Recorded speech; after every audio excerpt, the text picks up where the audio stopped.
Alright, so I took the boot off the shift column. Now I've got some 16 mil bolts at the top of the transmission, at the shift power, the shift tower input. I'm gonna remove these and then pull this entire piece up and see what we got going on. Alright, so on removal of the shift tower, I found this little roller pin here, just sitting there loosely. I'm guessing it came from inside the shift tower somewhere, but on inspection inside the trans, everything seems to be nice and solid, tight inside. I'm gonna take this back, dismantle it, see what we got going on. Alright, so I cut the zip tie, and immediately when I opened this up, I found one of our problems. So this portion here should be inside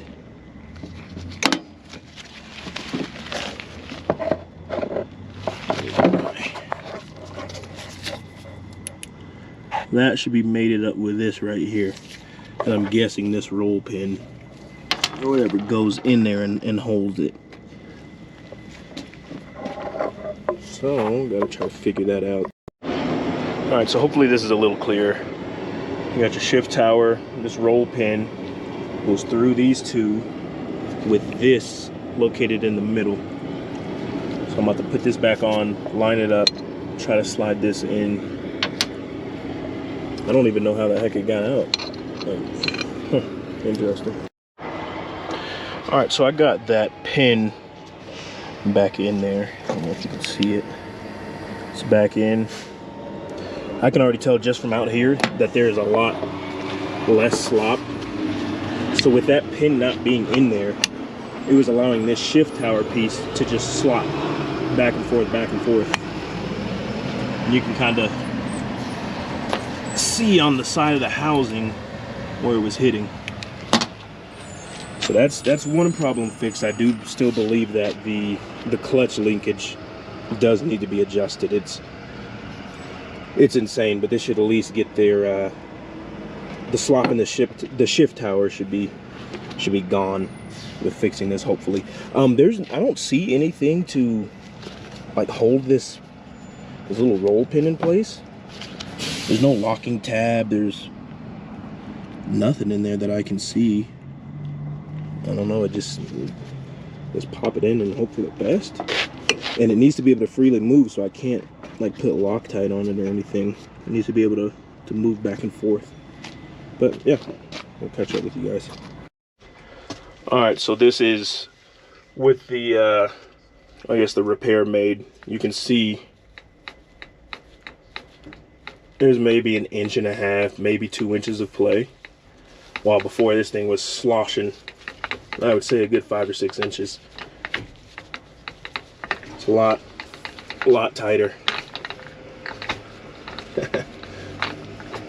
All right, so now I'm gonna get down there, adjust, see if I can check that clutch linkage in the clutch out, see if I need to adjust the clutch as well. But like I said, from what I can tell, that linkage it's way out of adjustment. I mean, you can see how much play you've got in this pedal. You don't need that much play. And then down there, I'll just show you guys. All right, we are underneath the truck now, looking at the bearing and the throwout. So you can see, I mean, you can see the gap over there in between. You can see it closing. That is way too much.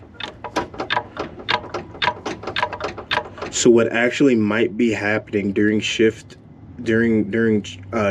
if he's using the clutch and not, you know, just what is it called? Damn it, not just rev matching, then he might be trying to engage the clutch or disengage it, and it might not be fully disengaging. Like, it still might be some friction material because there's that much slop in play in this system. So here's your linkage here. This is already broke loose. Runs from here. There's another one up at the front, at the firewall, where it comes out of the truck. But you're gonna want to unhook these cotter pins, take this pin out, and then you can adjust it by spinning this, tightening or loosening it. And then I'm also going to, this is a CYA, I'm going to spin this clutch around. Just check the adjustment on it. But yeah.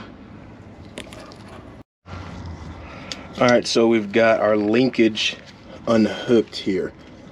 So we can see that pulling it or pushing it towards the front of the truck. Here. So we got our linkage unhooked here. We can see that pulling or pushing it towards the front of the truck is what brings it closer or tightens it up to the throwout bearing. So that's what I'm going to want to do is get, now that it's unhooked, I want to move this clevis this way. So I'm about to move it, turn it, I guess that would be clockwise, to in turn pull this linkage up, which again will tighten that up.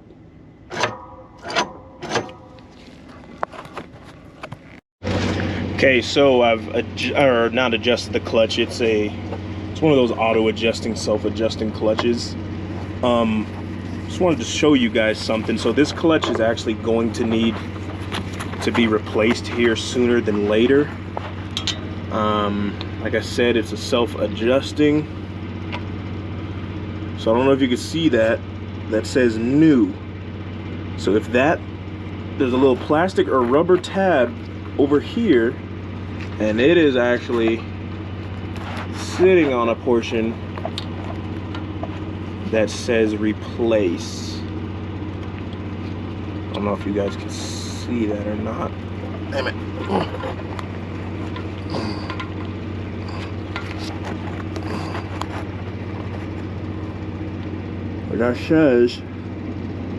That says replace right there.